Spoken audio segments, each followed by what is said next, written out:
Robert Rambo de Quadraco Raman. Je vous signale, nous sommes en direct de Malawi.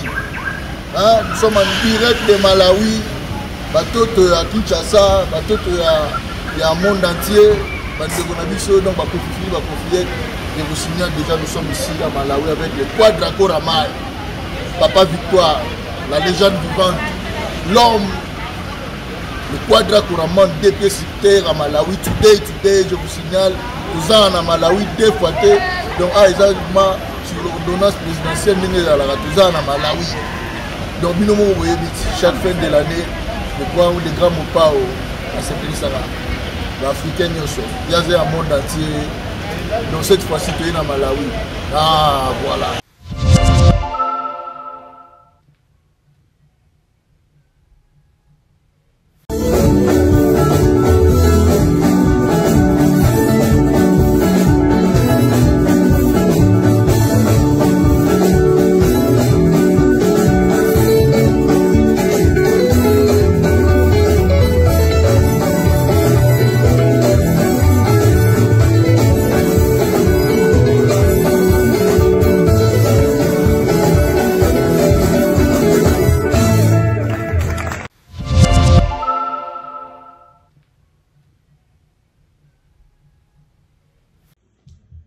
Bonne année 2022.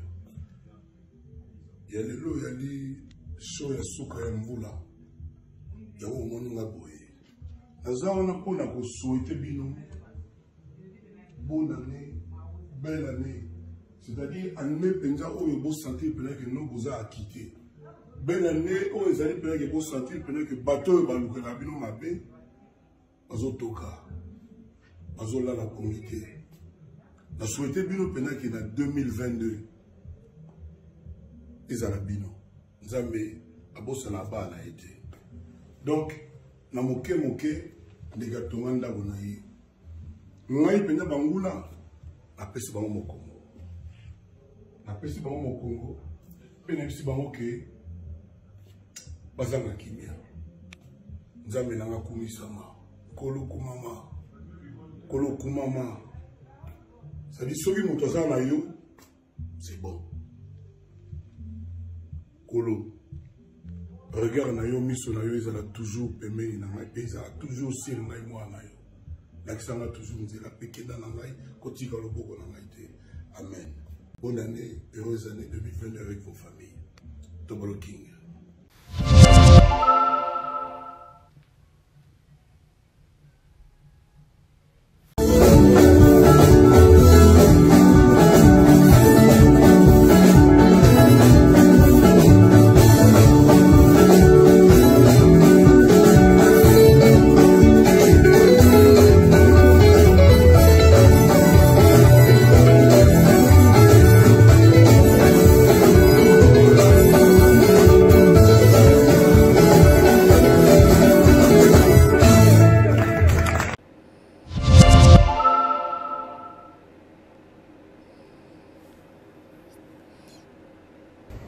Bonjour à tous, si vous aimez vous informer et savoir ce qui se passe un petit peu partout dans le monde, surtout faire le Congo-ça, je vous invite à faire comme moi et abonnez-vous sur Kolimedia TV, notre chaîne, et likez, partagez les vidéos et surtout restez connectés. Voilà.